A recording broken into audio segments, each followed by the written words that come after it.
So, after watching Avengers Endgame for a second time round, I have a few more questions. More questions actually popped up after seeing the movie. And as always, if you have not seen Avengers Endgame, please pause this video right now and stop watching and watch the movie first, then watch this video. Or better yet, watch the first review I did of Avengers Endgame. Actually, there's questions video that I did for Endgame, then watch this one. So, fair warning, these are spoilers.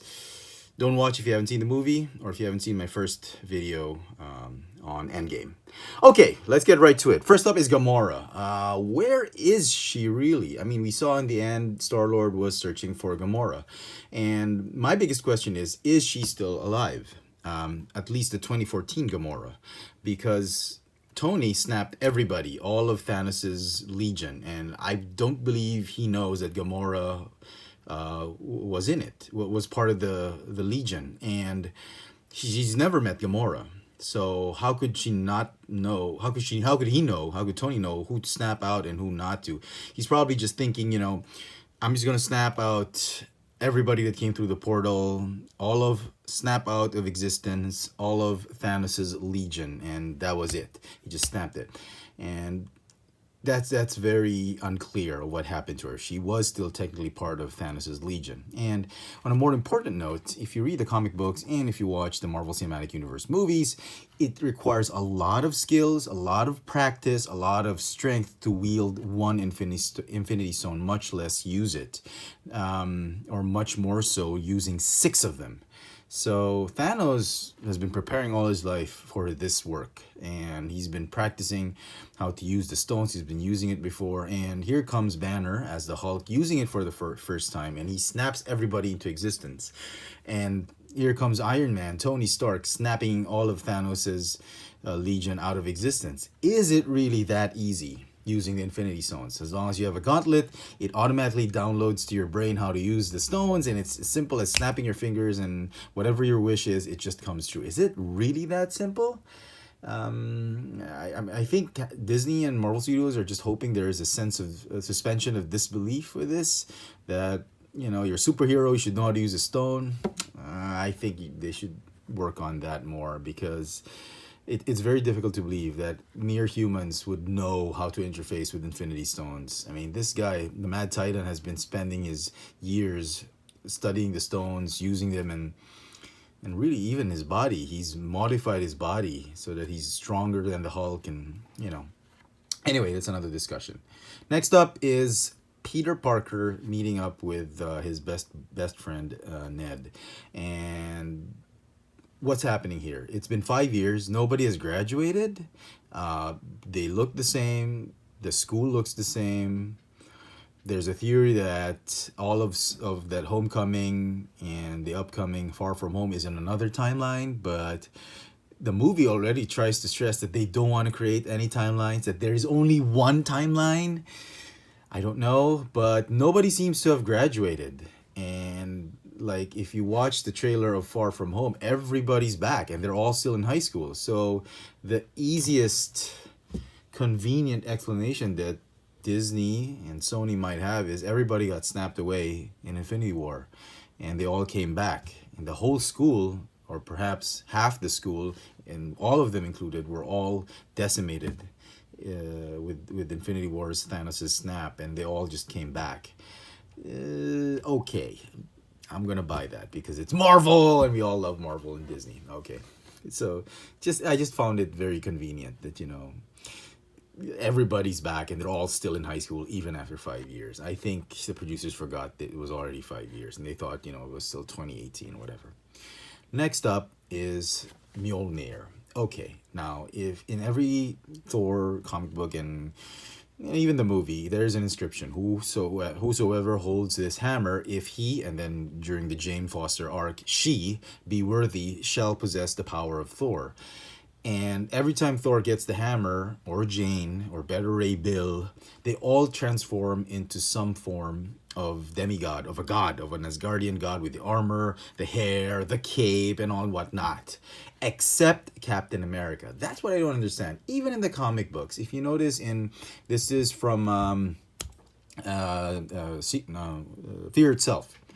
And even in that old ancient Avengers comic book, when he still wore that red and black suit, he wielded the hammer. Even in where he was Hydra, Secret Empire, he held the hammer, and nothing happens to him.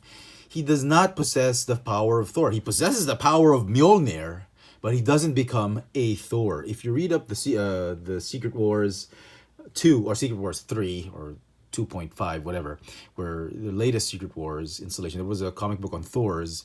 Everybody who picked up a Thor hammer became a god of thunder. Thor, like Storm, even that frog, everybody changes appearance, puts on an armor and a cape and all that, but except Captain America. And even in the movie, they were very consistent with that. That's my biggest question. Maybe not so much for Marvel Studios, but Marvel in general. Why does Cap retain his appearance as Captain America even if he wields Mjolnir? Is it because, I don't know, he's got the super serum, or Mjolnir love the storm god, the storm goddess inside that hammer just loves the Captain America outfit? I have no idea. Anyway, next up is the Soul Stone. And here's the question. The Soul Stone is a soul for a soul, right? So you get the Soul Stone in exchange for a soul. So what happens if you return the Soul Stone? Does Gamora come back? Does Scarlet Witch... Scarlett Johansson.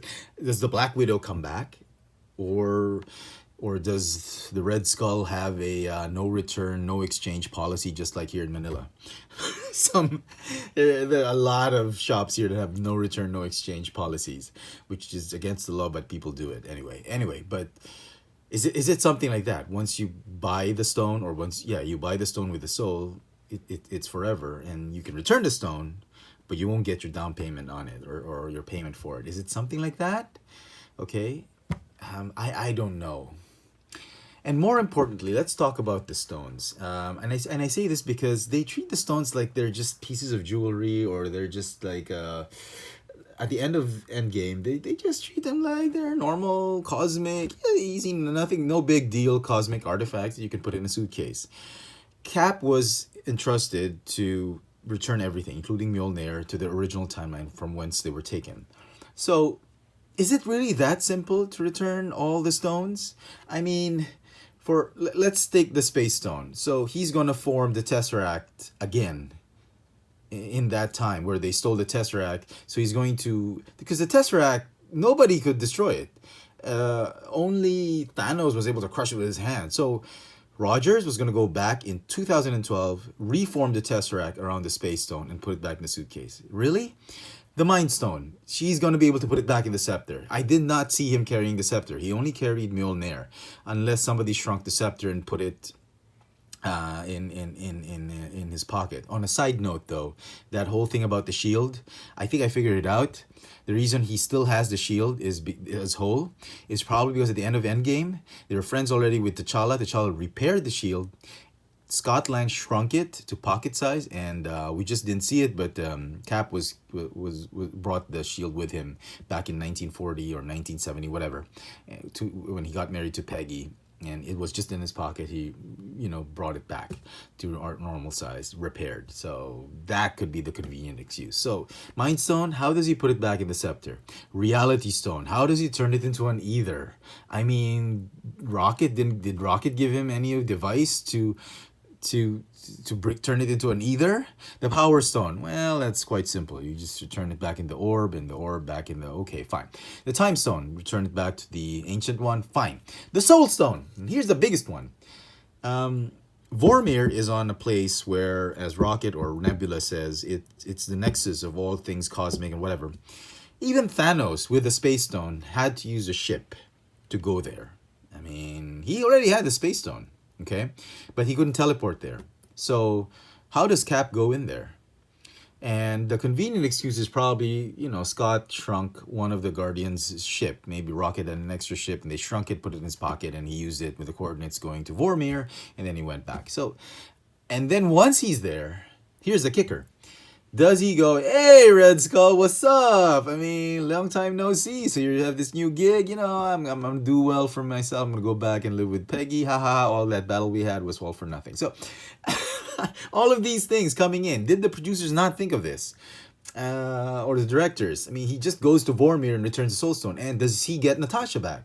Maybe he does. Because we never see Natasha in that final scene when he's dancing with Peggy. His dance date with Peggy. Natasha could be there. Who knows? You know, he might have, Natasha and Gamora might have come back with him. Who knows? But what happens? It's a legitimate question, I think, and they didn't answer. So the main idea is really wielding the Soul Stones. Is it really that simple? That even if you're a Terran or a human, it just downloads to your brain and you immediately become an expert, a PhD on the Infinity Stones. And second, is it really that simple to return the stones in their original form? I mean, it's too much suspension of disbelief, I think, on the part that is demanded from the Russo brothers. So, yeah. So, all in all, that's my two-part take on the Avengers Infinity War. I think it was great. It's still a 9.99 over 10 for me. That 0.01 simply because I couldn't give it a perfect score entirely because of those unanswered questions. And quite frankly, it was an amazing, amazing film. Lots of heartstrings, lots of really feels, very, very good feels in the movie. And it's a nice way to cap off 11 years of the Marvel Cinematic Universe. I don't know, honestly, how they're going to top this. An Avengers versus X-Men, Galactus, Feige's next bet is the Celestials. Are the Celestials with the Eternals? Eternals, you gotta expect the Celestials, the Beyonders, Galactus, the High Tribunal, Lord Order, and Chaos. You're gonna expect Eternity. I mean, is that really where Marvel is going? Because if that's the case, I'm really scared that Marvel is gonna become like DC. So, the DC Universe, Movieverse. So, I don't know. Anyway, just on a final note, I fully am aware of the time logic that the Russo brothers have. Okay, they wanted to protect the timeline, so they return all the stones, and proof that the timeline is intact, and is because of Rogers staying in the past and aging and returning to the same timeline. He's in the same timeline, so that's the timeline preserved.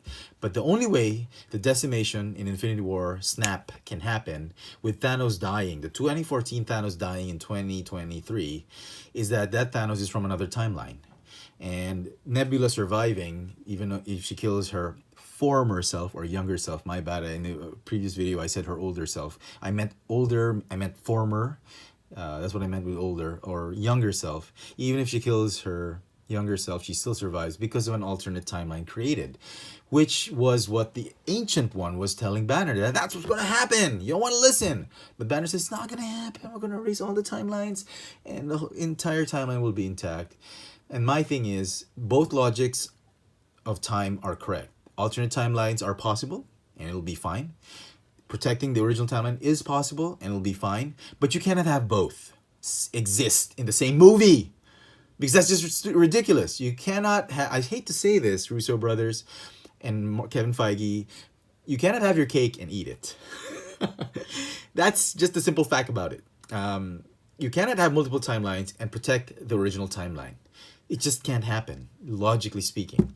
And I'm not just saying that that's how Back to the Future, Terminator, Bill and Ted, Excellent Version happened. It's just logically, that's just the way it is.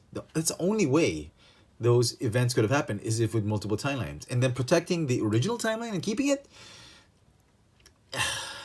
you can't have your cake and eat it. So, with that, I'd like to end my two-part review of the Avengers Endgame. It's not like really a review, it's more of like a discussion, commentary, and questions asked.